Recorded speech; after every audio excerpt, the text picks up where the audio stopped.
মানুষের জীবনে সুখ দুঃখ কান্না হাসি এগুলো আল্লাহর পরীক্ষার একটা অংশ। আল্লাহ মানুষকে পরীক্ষা করে থাকেন মাঝে মধ্যে সুখ দিয়ে। সে সুখের মধ্যে কি মাওলাকে স্মরণ রাখে নাকি রাখে না। আবার মাঝে মধ্যে তাকে দুঃখ দিয়ে দেখে, অভাব অনটন দুশ্চিন্তা। আল্লাহ পাক দেখেন তার বান্দা কষ্টের মধ্যেও আমি আল্লাহকে মনে রাখছে কি রাখে না। বড় করে বলো সুবহানাল্লাহ। তবে হ্যাঁ, আমাদেরকে আল্লাহ আজাদি দিয়েছেন। কতটুকু সময়? হায়াতে জিন্দেগির সময়টা। পরীক্ষার হলে যখন ঢুকে একটা প্রশ্ন একটা খাতা দিয়ে তাকে পরীক্ষার একটা নির্দিষ্ট সময় দেয় এবং শিক্ষক বলে দেন এই 3 ঘন্টা তুমি খাতার সাথে যা ইচ্ছা তাই করতে পারো, লিখলেও লিখতে পারো, না লিখলেও না লিখতে পারো, এটা তোমার বিষয়। তবে হ্যাঁ, লিখলে তোমার লাভ। তুমি পরীক্ষায় কি করবা? পাস করবা, আর না হলে তুমি ফেল করবা। এখন এই 3 ঘন্টার সময় শিক্ষক আপনাকে বাধ্য করবে না, জোর করবে না, পিটাবে না যে তুমি লেখো। এটা আপনার এখতিয়ার, লিখা না লিখা। তবে ঠিক 3 ঘন্টা যখন শেষ হয়ে যাবে এই খাতা রাখার অধিকার আপনার আর। আপনি চাইলেও শিক্ষক বলবে দিয়ে দাও, টেনে নিয়ে নেবেন। ঠিক মানুষের হায়াতটা হচ্ছে একটা পরীক্ষার মতো। এই হায়াতে জিন্দেগি যখন শেষ, কুল্লু নাফসিন যায়িকাতুল, আল্লাহ সবাইকে মৃত্যুর স্বাদ গ্রহণ করাবেন। মওত কারোর জন্য অপেক্ষা করবে না।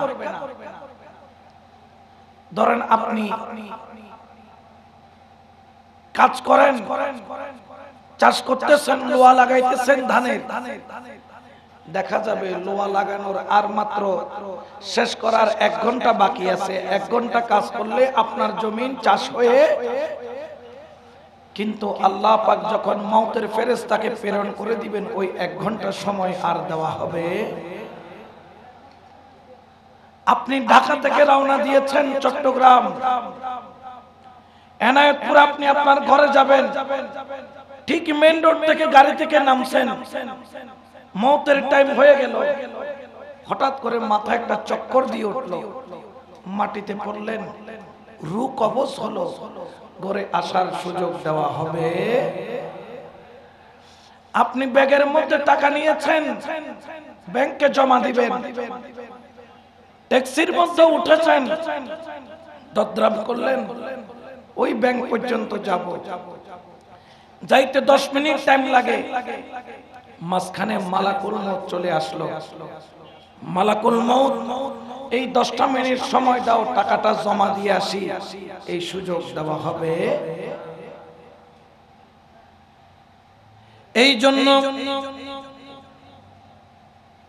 প্রত্যেকের উচিত পরীক্ষার জন্য ভালো করে প্রস্তুতি নেওয়া। তবে জেনে রাখো, বিশ্বের মধ্যে যত পরীক্ষা রয়েছে প্রত্যেক পরীক্ষার মধ্যে ফেল করলে পাস করার সুযোগ আছে।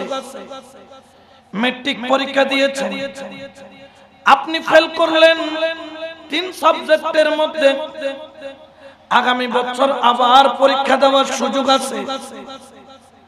ইন্টার পরীক্ষা দিলেন, ফেল করলেন 2 সাবজেক্টের মধ্যে, পরের বছর প্রস্তুতি নিয়ে আবার পরীক্ষা দেওয়ার সুযোগ রয়েছে। আপনি ব্যবসা করলেন, লস খাইলেন, দেখা গেল আবার পুনরায় ব্যবসা করে লাভ করার সুযোগ রয়েছে। আপনি লটারি কিনলেন, কিছুই পেলেন না, পরের বার হয়তো বা তকদির খোলার সম্ভাবনা রয়েছে। কিন্তু জীবনে একটা পরীক্ষা, যে পরীক্ষায় পাস করলে পাস, না হলে সর্ব। এটা কোন পরীক্ষা? কোন পরীক্ষা? কোন পরীক্ষা? ওই পরীক্ষার নাম হলো কবরের পরীক্ষা, ঠিক কিনা? পৃথিবীর যত পরীক্ষা হয় সব পরীক্ষার প্রশ্ন গোপন, কিন্তু কবরের পরীক্ষার প্রশ্ন ওপেন। জন্ম থেকে শুনেছি, আমার বাবাও শুনেছেন, দাদাও শুনেছেন, তার দাদাও দাদার দাদাও শুনেছেন, কবরের মধ্যে তিনটা সওয়াল করবে। তিনটা সওয়ালের সঠিক উত্তর যেই দিবে ওই ব্যক্তি বড় ভাগ্যবান হবে। প্রশ্নটাও বড় লম্বা নয়, 2-4 পৃষ্ঠা লেখারও কোনো সুযোগ নাই। 3 লাইনের মধ্যে 3টা প্রশ্নের উত্তর তোমায় দিতে হবে। 1 নাম্বার প্রশ্ন হলো মান রাব্বুকা, তোমার রবকে, তোমার প্রভুকে। আপনি হয়তোবা বলতে পারেন হুজুর এই প্রশ্নটা তো বড় সহজ, এটা তো সবাই জানে রবকে। আমিও জানি রব্বি আল্লাহ, আপনিও জানেন রব্বি আল্লাহ, হুজুরও জানেন রব্বি আল্লাহ। এমনকি যে সুদ খায়, যে ঘুষ খায়, যে মদ খায়, যে জুয়া খেলে, যে হারাম খায়, সেও জানে রব্বি আল্লাহ। কিন্তু রব্বি আল্লাহ মুখে বলা এক জিনিস, রব্বি আল্লাহ চিনা আরেক জিনিস। রব্বি আল্লাহ মুখে বলতে পারেন, কিন্তু কবরে ওই ব্যক্তি রব্বি আল্লাহ বলবে যে রব্বি আল্লাহকে চিনেছেন। বড় করে বলেন সুবহান। রব্বি আল্লাহ মুখে বলা এক জিনিস, কারণ বড় বড় চোর ডাকাত যারা সুদ খায়, ঘুষ খায়, দেখবেন সরকারি কর্মকর্তাগুলা বেশিরভাগ তবলিগে যায়। কিসে যায়? জোরে বলেন না কিসে? কিরে ভাই তবলিগে কেন গেলি? কয় টেবিলের নিচে তো 365 দিনের মধ্যে 360 দিন শুধু টেবিলের নিচে দিয়ে কি করেছি? লেনদেন। ভুল করেছি, অপরাধ করেছি, আল্লাহর কাছে তওবা করার জন্য কোথায় যাচ্ছে? আচ্ছা বলেন তো আল্লাহ কি মাফ করবেন? জোরে বলেন না করবেন? আল্লাহর সাথে মস্কারি চলে? সে মনে করতেছেন অপরাধ করেছেন, তবলিগে গেল, অপরাধ করেছেন, সে দাড়ি রাখলো, অপরাধ করেছেন, সে জিকির করলো, সুদ গুজের বাণিজ্য চালিয়ে গেল। আমার আল্লাহ বলেন ফামাইয়া আমাল মিসকালা যাররাতিন খায়রান ইয়ারা ওয়া মাইয়া আমাল মিসকালা যাররাতিন শাররান ইয়ারা। আল্লাহু আকবার। এটা কি আমার কথা নাকি আল্লাহর? জোরে বলেন না কার? আল্লাহ বলেন বান্দারে, ও আমার বান্দা তোরে বড় ভালোবাসি, কারণ বান্দা পৃথিবীর সবকিছু বানাইলাম কুন ফায়াকুন শব্দ দিয়ে, কিন্তু বান্দা তোরে কুন ফায়াকুন শব্দ দিয়ে বানাই নাই। আমি আল্লাহর কুদরতি 2টা হাত দিয়া প্রথমে মাটি জোগাড় করলাম, ওই মাটির আমি আল্লাহ মমতা দিয়া, ভালোবাসা দিয়া খালাকাল্লাহু আদামা আলা সূরাতি, আমি আল্লাহর প্রেম মোহাব্বত দিয়া তুই মানুষে বানাইলাম। 2000 বছর জান্নাতের মধ্যে তোরে সাজায়া রাখলাম। 2000 বছর পরে তোরে আমি রূহ নামের জিনিস দিলাম। রূহ তো ঢুকে এই দিকে, ঢুকে ওই দিকে বের হয়ে গেল। রূহ বলে আল্লাহ, যে আদমের ভিতরে আমারে দিছ, আমার তো থাকতে মন চায়, কিন্তু ভিতরটা তো অন্ধকার অন্ধকার। আল্লাহ পরম মমতা করে ওই নূরে মুহাম্মদের এক টুকরা নূর আমার বাবা আদমের শরীরের মধ্যে দান করলেন। বলেন সুবহান। ওই নূর যখন দিলেন, রূহ দর দিল। আল্লাহ বলেন বান্দারে তোরে আমি রূহ দিলাম, নূরও দিলাম, বড় যত্ন করে বানাইলাম, বড় মোহাব্বত করে বানাইলাম, আশরাফুল মাখলুকাত বানাইলাম। ও বান্দা তুই যদি যাই করিস না কেন, তোরে যেরকম বেশি ভালোবাসি আমি আল্লাহ পাকড়াও করব তোরে বেশি। ফামাই ইয়ামাল মিসকালা যাররাতিন খায়রান ইয়ারা, অনুপরিমাণ তুমি ভালো কর্ম করেছো বান্দা, ওই অনুপরিমাণ ভালো কর্মের প্রতিদান আমি তোমাকে দান করে দিব। বড় করে বলেন সুবহান। কিন্তু মসজিদের প্রথম কাতারে বসেছো,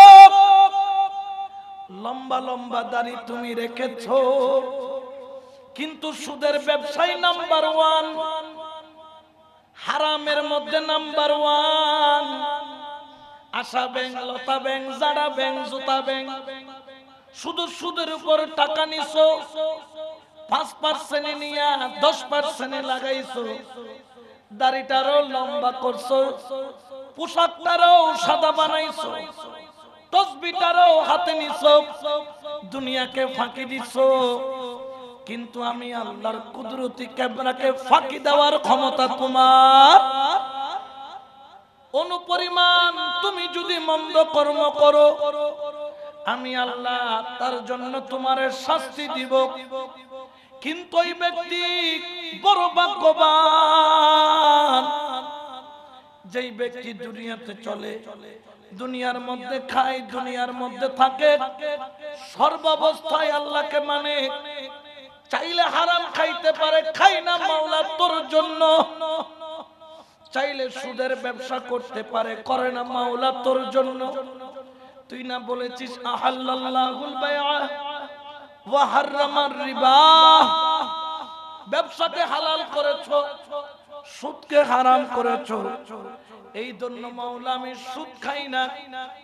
ও মাওলা তুমি বলেছো আকিমুস সালাত, এই জন্য মসজিদ ছাড়ি না। ওয়া আতুজ যাকাত, এই জন্য গরিবকে খালি হাতে ফেরত। কুতিবা আলাইকুমুস সিয়াম, এই জন্য রমজানের রোজা ছাড়ি না, ছাড়ি না, ছাড়ি না, ছাড়ি না।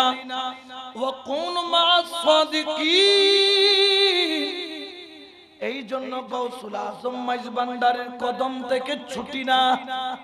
আল্লাহর ওলির দামান ধরেছি, ওলি আল্লাহর কদমে গিয়েছি, হালাল খেয়েছি, নামাজ পড়েছি, রোজা রেখেছি। ও মাওলা দুনিয়াকে দেখানোর জন্য নয়, একমাত্র তুই মাওলাকে রাজি করার জন্য। ওই ব্যক্তি যখন কবরে যাবে, মান রাব্বুকা, ওই ব্যক্তি ঈমানের আওয়াজে বলবে রব্বি আল্লাহ। বড় করে বলেন সুবহান। শব্দটা ছোট কিন্তু শব্দটার ওজন অনেক বেশি, ওজনটা অনেক বেশি। বলে না ওজনটা অনেক। কাফেরও জানে রব্বি আল্লাহ। একটা হিন্দুকে জিজ্ঞেস করেন তো মুসলমানের রবকে, সে বলবে কেন? মুসলমানের রবকে। খ্রিস্টান জানে না, নাস্তিক জানে না। নাস্তিক তো আল্লাহ সম্পর্কে জানে, ভালো করেই জানে, যাই না মানে না, রিসার্চ করে, তারা গবেষণা করে, এরপরে ইসলামের বিরুদ্ধে ষড়যন্ত্র করে, ঠিক কিনা? 2 নম্বর প্রশ্ন করা হবে ওয়ামা দীনুকা। এখন আপনি বলতে পারেন হুজুর আদ-দীনু ইসলাম। ও মুসলমান, আদ-দীনু ইসলাম মুখে বলা এক জিনিস, উদখুল ফিস সিলমে কাফা, ইসলামের মধ্যে পরিপূর্ণ দাখিল হওয়া আরেক জিনিস। যদি সত্যিকার অর্থে তুমি পরিপূর্ণ মুসলমান হও, তোমার দাড়ি কই? কেন তুমি সেলুনে গেলে দাড়িটাকে চেঁচে একদম চেহারাটাকে তেলতেলে করো? সত্যিকার যদি তুমি আদ-দীনু ইসলাম মানো, টাকনু গিরার নিচে কেন তোমার পায়জামা? আদ-দীনু ইসলাম তুমি যদি মানো, টুপি তোমার কই? আদ-দীনু ইসলাম যদি তুমি মানো, ইসলামী সুন্নাত তোমার কই? আদ-দীনু ইসলাম যদি তুমি মানো, দাঁড়ায়া প্রস্রাব করো কেন? আদ-দীনু ইসলাম যদি মানো, তাহলে কেন মেহেরবান মা বাবার খেদমত করো না? আদ-দ্বীন ইসলাম যদি মানো, মিসওয়াক বিলা কুলুব কেন তুমি করো না? আদ-দ্বীন ইসলাম যদি মানো, ইসলামের সুশীতল ছায়ার নিচে কেন থাকো না? কেন তুমি western culture, Indian culture, American culture, কেন তুমি ইহুদি নাসারার কালচার তুমি নাও? আদ-দ্বীন ইসলাম যদি মানো, পহেলা বৈশাখ সিআরবিতে কেন যাইয়া নাচানাচি করো? আদ-দ্বীন ইসলাম যদি মানো, ভ্যালেন্টাইন্স ডে এর দিন কেমনে তুমি পার্কে পার্কে ঘুরো? আদ-দ্বীন ইসলাম যদি মানো, মিলাদুন নবীর মাহফিলে কেন আসতে পারলা না? আদ-দ্বীন ইসলাম যদি মানো, কেন মুস্তাফার সুন্নতকে হৃদয়ে ধারণ করলা না?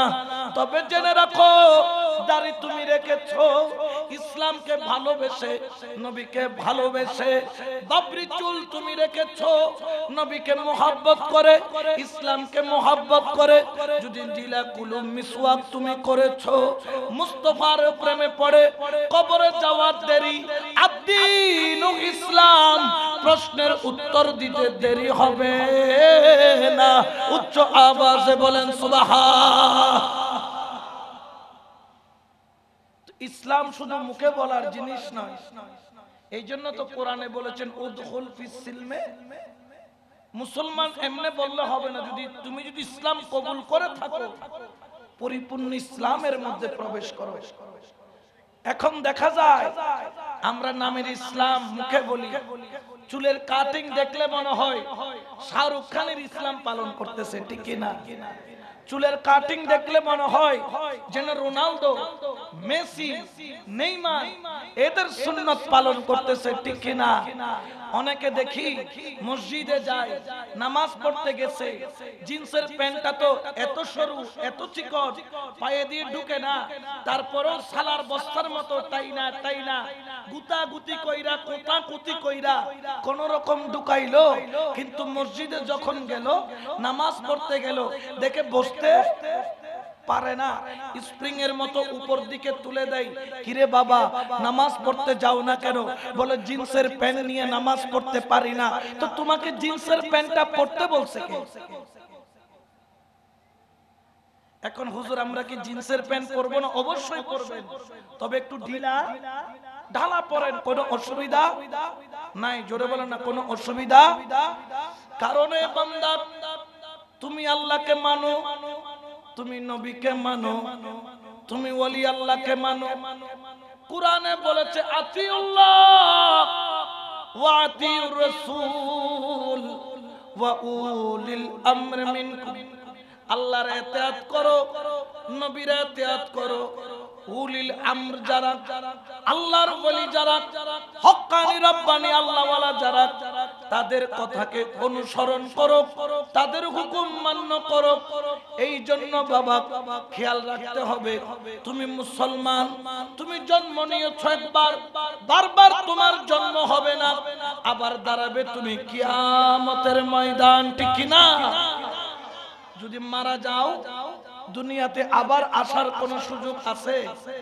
জোরে বলেন না আছে? এই জন্য শায়রে বলেন, হারিয়ে যাব একদিন আমি, রব নাই ভুবন চিরদিন।